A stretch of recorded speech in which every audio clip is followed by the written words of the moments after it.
We got to talk about Kim and Corey. Did y'all catch Kim Zolciak on Real Housewives of Atlanta this past Sunday? Did y'all catch skinny broke ass Kim, stuttering ass Sheree who wants to look like Drew Sidora, Deshawn that gave nothing, much like her pixie, and Lisa Wu over there that looked drunk as hell too? What in the hell is wrong with that shit? Like what's wrong with the producers? Allegedly, Cynthia Bailey and her stiff ass hips and her stiff ass walk came on and made an appearance now that she's no longer with her cheating ass husband, who was running holes all up and through his house out there in LA, allegedly. She was supposed to have been on the show too, and they cut that whole scene out for a boring ass dinner and left a seat open, like where Nene would have been, as if Nene is dead or something, as if y'all ain't got her motherfucking number. Now I know she cussed y'all out. She can never come back. But Lisa Woo Woo looked at a mess. Deshawn gave nothing, much like she gave nothing, just like she gave nothing the first season. Kim Zolciak came in there with her Ozempic body that she spent her very last penny on because she damn sure ain't paid her credit cards back. And Sheree was over there stuttering like she's always been stuttering. The OGs gave nothing. They have nothing left to give. And when I say Real Housewives needs to be scrapped and y'all need a whole new cast, y'all need to shut that shit down and let it go. It's boring, it's stale, it's dry, it's horrible. Much like Marlowe's Edges. Now, moving right along from there, we got to talk about Kim and Corey and their marriage. Now, for the longest time, they've been saying they're going to get a divorce and they've been calling CPS on one another and calling the police, and they have been acting like pure white trash, which is what they are. Mm-hmm. See, Kimberly is out there, from Stamford, Connecticut, and from what I heard, she's kind of from like the boonies area, so she ain't grow up with no motherfucking money, so she ain't nothing but white trash her goddamn self. And then Corey is from Montana, and his people come from a damn farm or something, so there's no shade to them, but they have been acting like true gutter white trash. As a matter of fact, they was definitely giving us Cops circa 2003. Yeah, I don't know if y'all remember that show, but that show was the shit. He taking the kids out to eat, she calling the cops. She leave the house with the kids. He calling the cops. It was a whole mess. It was so the niggatry of it all. That y'all claim y'all don't like us niggas so much, but y'all need us to make some motherfucking money. Let me ask you something, Ken. Why because no shade to you. Going through the IRS issues and all the debt, and it's not like you ran short of money. See, I can have sympathy for a bitch that just end up spending a little too much, or expenses come up, or this come up, and oh damn, I done ran out of money. But no, you done gave all your motherfucking money to the casinos. You literally spend $150,000 a month at the casinos, but you don't want to pay your Visa bill and you want to pay your Target bill. And I'm not understanding where your priorities are. I mean, I know your white privilege has always souped your head up so much to make you believe that you are something that you are not. But I am here to let you know that you are utter gutter trash. You are a broke ass bankrupt Barbie. And I dare not even call you Barbie because, well, Barbie didn't, her eyes were not bulging out of her head, and Barbie had naturally smooth skin, and we could take apart Barbie and reconstruct her back together, but it don't matter how many times we take you apart and put you back together, or how many motherfucking head transplants we have on you still look like Casper the Friendly Motherfucking Ghost. Now you talked all that shit about Candy and Candy's house and how Candy was in the hood, but Candy's house is paid for. You talked all that shit about Kenya and how her house was dilapidated when she got it, but Kenya's house is paid off in cash. And you know what your house is? Property of the bank.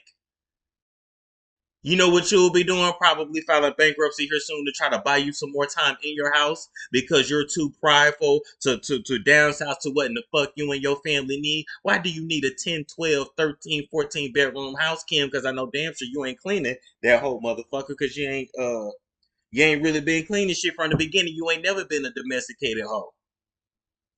You married this young ass man. You knew he was a lame. You knew he was from Montana. You knew he was, enticed by the city slickers of Atlanta. You sucked and slurped, and I know you stuck your amputated tongue all in a crack of Corey's big ass. You love Corey's big ass. That's why you married him, for his big ass. That's what you told us, right? So I already know you were part of the eat a booty gang. But let me tell you something. It was more than the big ass. It was you needed to lock a man like that down that didn't really understand what kind of past you came from, because you used to be a glorified prostitute escort mistress. Let's call it what it is.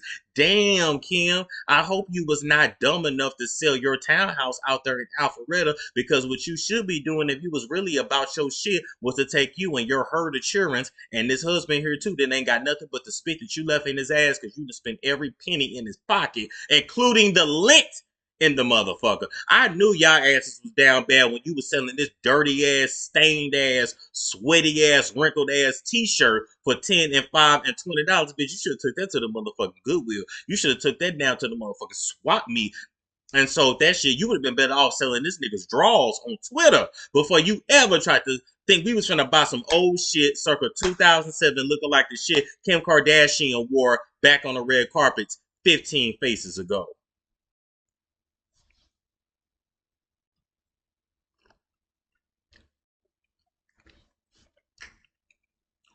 Instead of you being a mother and being a wife and doing what you was supposed to do, you got a spinoff where you acted like a singer that you never was. You can't sing, you can't act, you're not that attractive. And if it wasn't for you having your stick up Nini's ass for those first 10 years of the show, you would have never had a storyline. You are nothing without black women. Black women put you on, and guess what? It's gonna take a black woman to pull you back out of this gutter. Now that's why you over there with stuttering ass, retarded ass, slow ass Sheree. No shade. No shade. Sheree ass ain't never been able to put a sentence together. I don't know if when Bob was knocking her upside her head, he rattled something loose, or if that girl was just need some damn hooked on phonics. I always wonder what the hell was wrong with Sheree. She got a stuttering problem. Meanwhile, she always trying to be the bone carrier, or carry the alphabet. Instead of you now really paying attention to your vows. See, I know when you was getting married to Corey, you wasn't listening to them vows. You weren't really listening to the vows you was taking before God. Hell, your ass barely believed in God. As a matter of fact, I think you was smoking on a Marlboro during your fucking vows, and you was too busy kicking your parents out of your house, making them use a porta potty and not even be able to go up into your big ass mansion that you were renting at the time from another black woman who you felt like you didn't have to pay. You think your ass is a motherfucking slave master. That's what it is. You think you ain't gotta pay, but bitch, you gonna pay Targo. You gonna pay the motherfucking IRS, or we gonna see you in Dubai selling some motherfucking pussy to sell that to pay that shit. That's what you gonna do. You're gonna figure this shit out. But anyway, at your wedding, you was too busy treating your parents like shit. Your head got too big, making your parents use porta potties, wouldn't let them go in your house to use your bathroom like a common field slave. And all that karma came back on your ass. And you spend all that money to make sure you didn't look like your daddy no more, and make sure you weren't aging like your motherfucking man.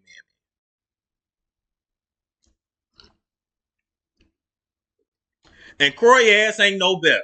He couldn't check you. He couldn't control you. He couldn't do nothing but nut in you and slouch around the house. As you turned your two oldest daughters into a sluttier, younger version of you.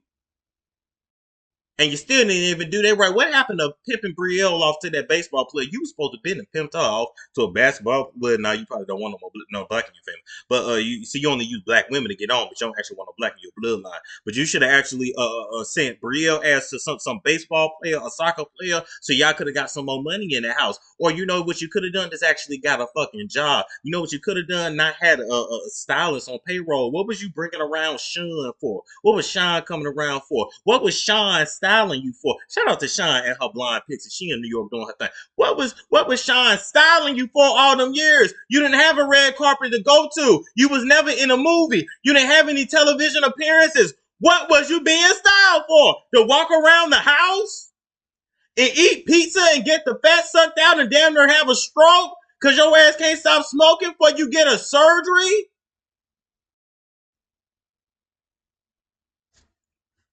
And instead of figuring out how to extend your 15 minutes of fame, you spending $150,000 at the casino, you deserve everything that you got coming to you. You and your children about to be homeless because of you.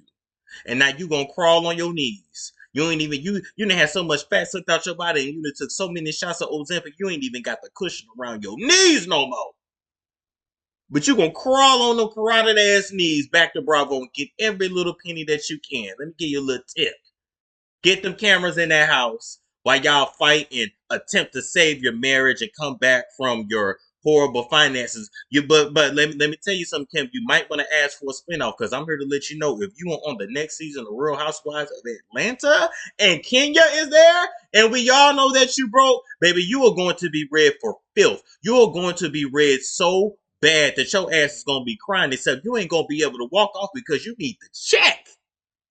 You gonna feel just like black folks do when we getting talked down at our job and we want a windmill and cry and everything else, but we can't because we know Sprint do, rent do, car note do, and insurance do. It's time for you to live real life. The mansion life ain't for you. You didn't marry Tom Brady. You married Croy. And y'all can't afford it. You better get some bunk beds in your life. You better double up insurance and you better figure it out. Why did you have a chef for all them years when you didn't have a job and you should have been in that kitchen cooking and cleaning for your husband because you damn sure wasn't doing nothing else besides causing a ruckus on TV and wearing some fake ass wigs that wasn't nobody buying and a fake ass skincare company that wasn't nobody buying either because we knew that you don't use the shit. You go to a plastic surgeon. Kim! What the fuck?